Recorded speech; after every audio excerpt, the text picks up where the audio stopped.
What's the only weekly wrap-up of the top compliance and ethics stories? It is This Week in FCPA with Tom Fox, the voice of compliance, and Jay Rosen, Mr. Monitor. Each week, Tom and Jay highlight 10 stories which caught their collective eye, talk about sports and movies, highlight top podcasts, and preview their upcoming events.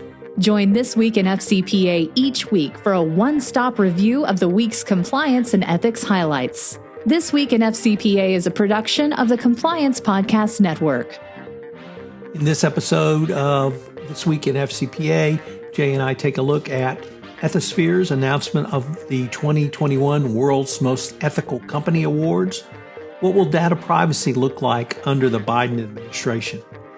What did the National Defense Authorization Act say about profit disgorgement and how the SEC uses it? Why does the Serious Fraud Office in the United Kingdom want companies to invest more in compliance? We take a look at a great case study on board lessons learned from a crisis from the Vale Dam disaster.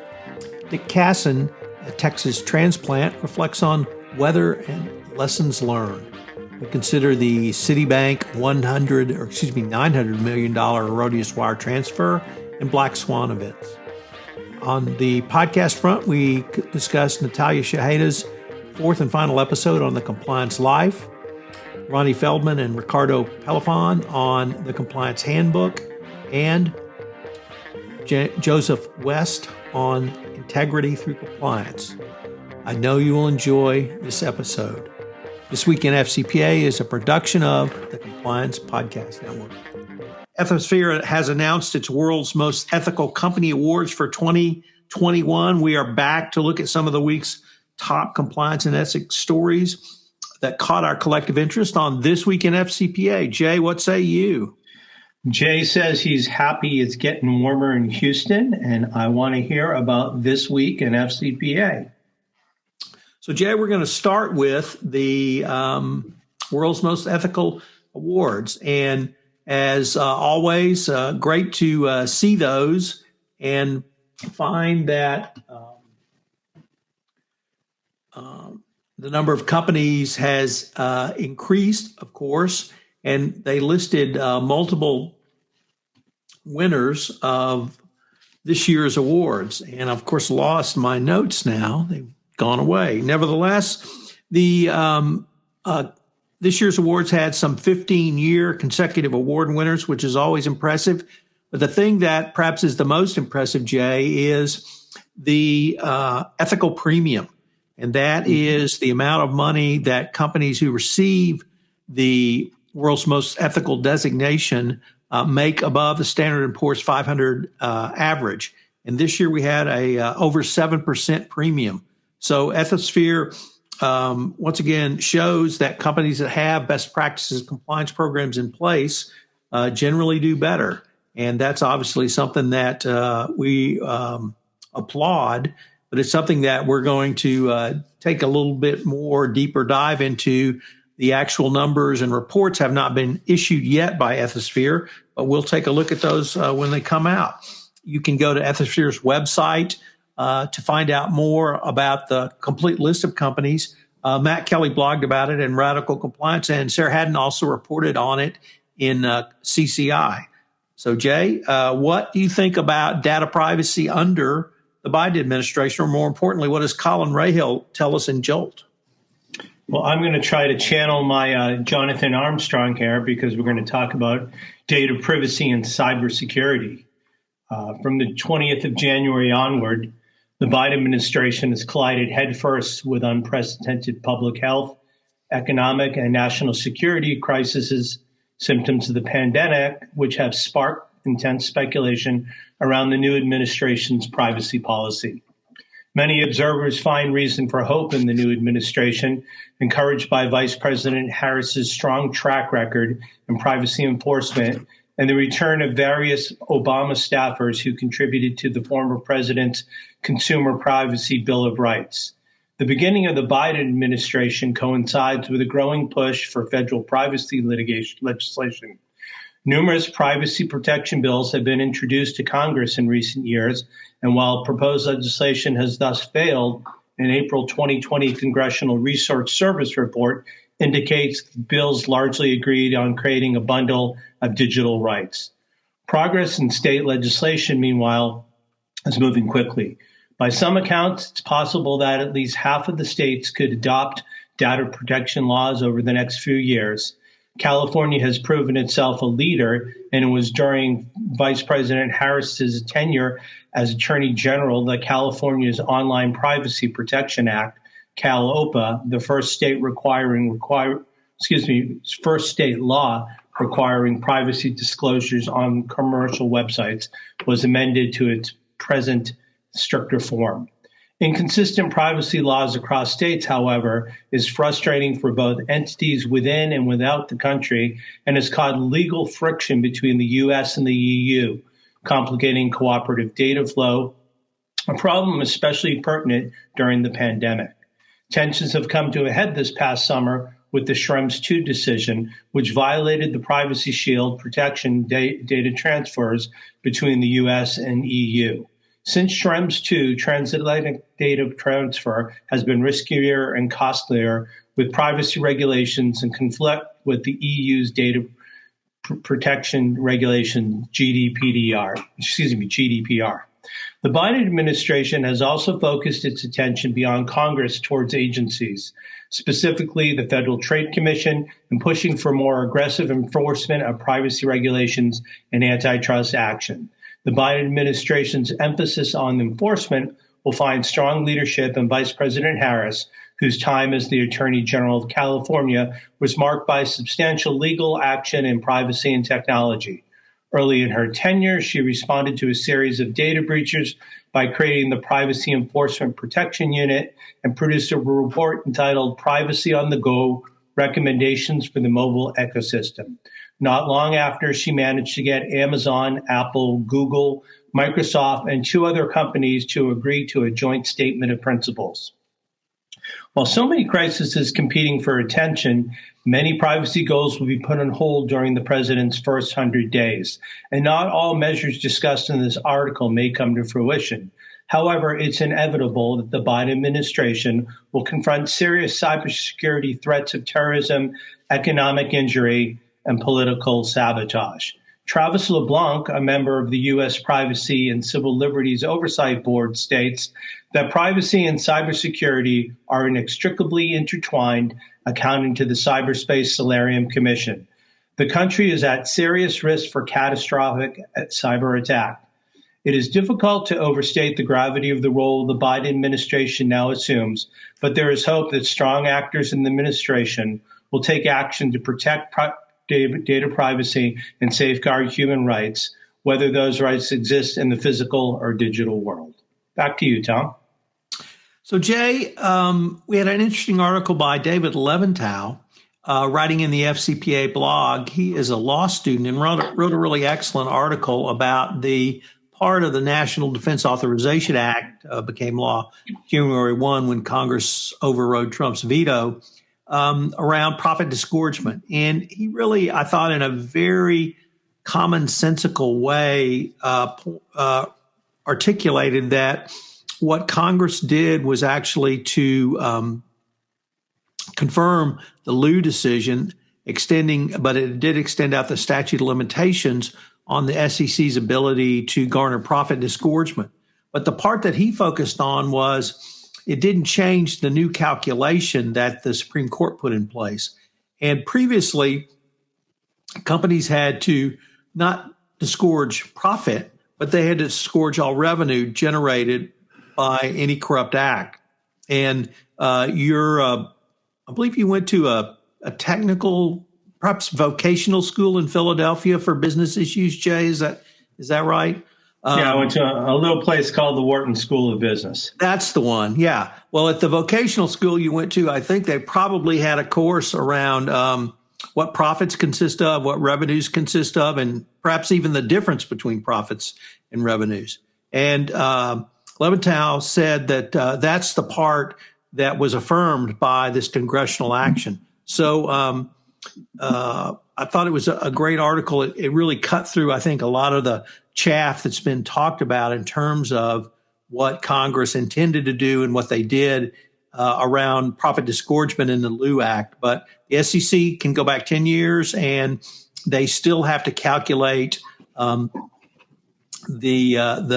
difference between what you brought in from your sales and what you kept as profit, so that the costs that you incurred to garner that profit was be properly deducted. So interesting article, and kudos for him. I believe this is his first appearance in the FCPA blog. Excellent. Next up, one of our stalwarts here, Dylan Tokar at the Wall Street Journal's Risk and Compliance Journal. The SFO wants companies to invest more in compliance. We take a look at two cases with diverging outcomes that illustrate the value of a strong compliance program, says the director of the Serious Fraud Office, Lisa Ozofsky. The focus on the strength of companies' compliance programs is a new one for the Serious Fraud Office. The emphasis that is placed on it today is significantly stronger than it was when the agency was born in the late 1980s, says SFO Director Lisa Ozofsky at a recent Society of Corporate Compliance and Ethics conference. Under her leadership, when Lisa joined in 2018, the SFO has offered additional guidance on how it handles corporate cases, including how it evaluates compliance programs. Are they part of the company's DNA, she asked compliance practitioners during her speech. Or do they just adorn a very nice couple of binders that are held on a bookshelf that don't really do much more than provide window dressing? The SFO can credit companies with strong compliance programs by negotiating more lenient settlements with them. She pointed to two recent cases with divergent outcomes that she said showed the SFO's commitment to doing so. In July of 2019, the SFO struck a $24 million deal with a subsidiary of a public contractor named Serco Group PLC, and a year later, it reached a similar settlement with a security services company, G4S, for $486.6 million. Both cases involved allegations of fraud in connection with contracts to provide electronic monitoring services to the UK Ministry of Justice. Serco reported misconduct and began cooperating almost immediately with the SFO and was rewarded with faster and less expensive resolution. Ms. Ozofsky said the G4S took substantially longer to cooperate and received a smaller discount. The state of each company's compliance program played a role in the outcome, she said. G4S was in a different place in its compliance journey. It hadn't yet embedded and thought through its compliance obligations in a way that Serco could demonstrate it had. In the first for the SFO, the G4S settlement also contained a provision requiring the appointment of a reviewer to ensure the company adheres to its agreement with the agency. Quote, "It's the first time we use such a construct to oversee the compliance development and compliance makers," said Mrs. Ozofsky. Under UK law, the arrangement is distinct from the so-called independent monitors used here in the U.S. to ensure compliance with settlement agreements. Building on the principles released last year, the SFO will continue to deepen its understandings of compliance and engagement with compliance professionals. We're upskilling ourselves to be better and smarter in the evaluation, including bringing in people with experience and expertise in this area. Tom? So, Jay, the next article we have is around one of the true disasters we've had in the past few years, and that's the Vale mine disaster. Not a mine disaster, but a breach of a dam disaster, which killed several hundred people in Brazil, at a small town in Brazil. And the fallout from that has just been quite a bit. Reputational damage to Vale, obviously a loss of life by the people who were caught in the mudslide, the cost to Vale in all areas. But what we had was an article in the Harvard Law School Forum on Corporate Governance by Stephen Davis and Sandra Guerra. And Davis is a professor at Harvard, and Guerra is actually a board member at Vale. And I would really urge every compliance practitioner to link. We've linked to this article, of course, in the show notes, but to actually read the article, because they go through an extended Q&A to talk about what happened to Vale, what their response was from the board level. And it gives a lot of insight of what the emotional toil or cost was to the company, and particularly at the board level. And it really humanizes a major disaster. But there were some interesting comments near the end of the piece about what are the real lessons learned. And they basically come down to have a crisis management plan in place, train on that crisis management plan. But Guerra made clear that it's more than that, because when the ultimate disaster hits like this disaster, as much as you have prepared is not going to prepare you for this. So that you have to be ready. The preparation part gives you a process to think through the steps you'll take. But you have to respond quickly at the board level. You have to have independent board members who can put a very jaundiced eye on management. And you have to investigate as well. But the key that I had not really seen before was she has led an effort from the board level to engage with shareholders and other stakeholders of the company. But her remit is really shareholders. And so they've had lots of conversations with shareholders after the accident. The insight for me was start those conversations before a crisis occurs. Know who your key shareholders are and meet with them routinely. Answer difficult questions about, are you prepared for X? Obviously, if you're in Texas, are you prepared for what we would say is a cold snap, even if that cold snap is somewhere near zero for the first time in nearly 150 years? So engage with your shareholders, know who your key shareholders are, develop relationships with your shareholders. And for the compliance officers out there, you might think about this from your perspective as a CCO, developing a relationship with the board committees who handle compliance, whether it be the audit committee or the compliance committee. But if you're on the audit committee, if you're on the compliance committee, develop relationships with key shareholders and have a plan that in addition to your crisis response, you'll communicate with your shareholders, because she said the biggest loss was the loss of trust. And obviously with a wide variety of stakeholders, and the company's working very hard to win that trust back. But if you have a relationship with your key shareholders, it's easier to engage in those conversations if the ultimate disaster occurs. Jay, I don't know if you knew, but Dick Casson has relocated to the great state of Texas, and he's what we would call here a transplant. And he had some, I thought, prescient observations about our recent cold snap. What did you see in his article in the FCPA blog? Thanks, Tom. So living through a large-scale catastrophic event can often bring on reflective thought and self-assessment. In anticipation of the next unprecedented force majeure, which seems to be happening a lot lately, here are a few things that were on Dick Casson's mind. First up, imagine your worst-case scenario and plan for it. The freeze in Texas was described as a 100-year event. A 100-year event is improbable, or so you'd think, especially if something similar happened 10 years ago. Well, still planning for 100-year events makes sense. Why? Because it's an unlikely event that the 100-year event happens. You need a plan, and you really need a plan. More importantly, knowing you have a plan when all the wheels are coming off gives you confidence. Confidence is a form of hope, and even a sliver of hope can make things look bleak is better than none.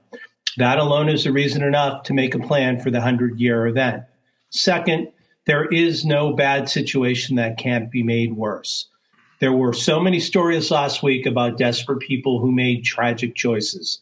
Some misjudged how quickly the road conditions would deteriorate in a plowless Texas. Others brought their camp stoves indoor to keep warm or boil water, unfortunately with deadly consequences. Most emergencies require fast action, but some don't.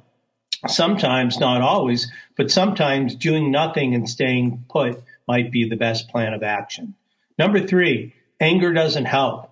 A few times during last week's freeze, Dick took the weather and resulting chaos personally. That started an internal dialogue of complaints, and then he realized, or rather, smarter loved ones reminded him, that taking a weather event personally is ridiculous. Of course it is.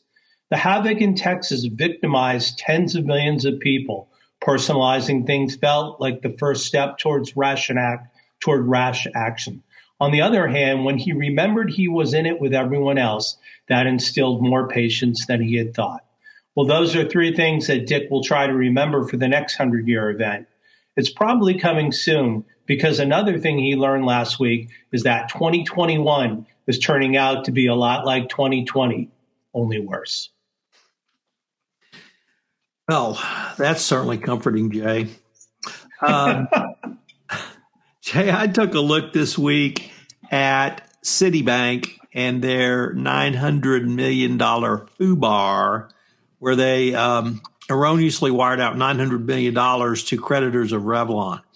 A court opinion was issued on this, and it was one of the most delicious court opinions I read in quite some time. If you're a lawyer geek, which I guess I'm always going to be a lawyer geek, as much as I try to be the voice of compliance and the compliance evangelist, it was a great opinion. But more importantly, for the compliance practitioner, the opinion went into excruciating detail on how this mistake occurred. This was not a fat finger mistake. Somebody hit the wrong calculation. This was a system error. This was a process error. And Citi tried to claim first of all, I learned that finders keepers is pretty good law.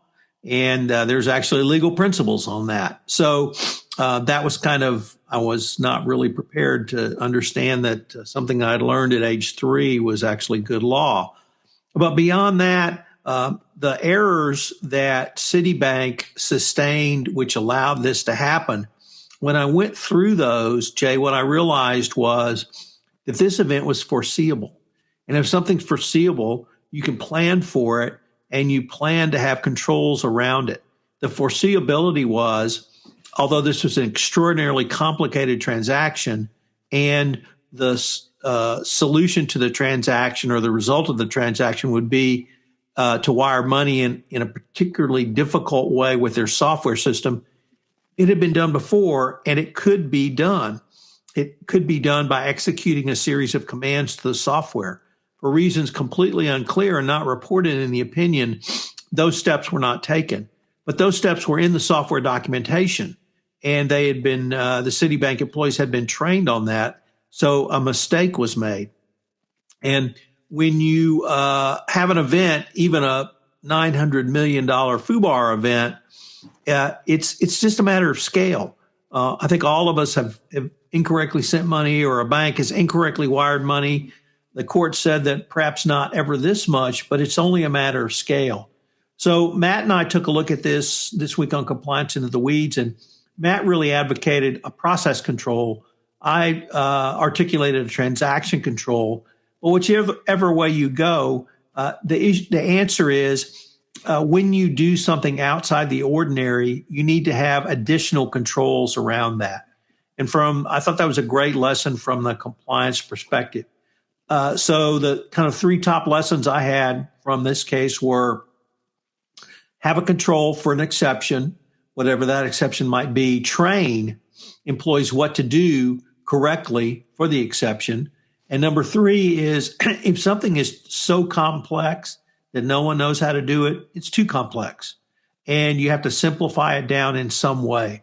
So lots of lessons. If you're a lawyer out there listening to this, read the opinion. It's just delicious. And the legal principle of discharge for value was articulated in the Restatement of Contracts, 1937. So that's how far back the legal principle goes, and you will enjoy that as well. But a very interesting end to, or I shouldn't say end because Citibank will appeal this, very interesting step in this whole process for Citibank. Unfortunately, some tough lessons for them, but some, I think, important lessons for the compliance practitioner as well. So, Tom, we're in the final week of February. Could you tell us what you spoke about this week on Part 4 of the Compliance Life? So, as you know, Jay, we've been talking to Natalia Shedheda all month in the Compliance Life. And this episode, Natalia looked at what she thinks compliance will be in the veiled land of the future, 2025 and beyond. She talked about some of the skills a compliance professional will need, some of the talents and disciplines which a corporate compliance function will need. One theme throughout this podcast series with Natalia has been her just love of compliance. She is so enthusiastic. She is so passionate about this. She rivals the compliance evangelist in passion for compliance. And that really comes through in this episode. So take a listen to this episode. We also had another delicious episode in the Compliance Handbook podcast series with our good friends Ronnie Feldman and Ricardo Pelifon on training and communications. And I think it would be fair, and they would agree with the assessment, that they are two of the most unique characters in compliance. And they have a very different view. They didn't go to a Wharton School of Business. They don't have law degrees. Well, I guess Ricardo does, but he doesn't seem to utilize that very much in their communications. But Ricardo really advocates a visual style of communication.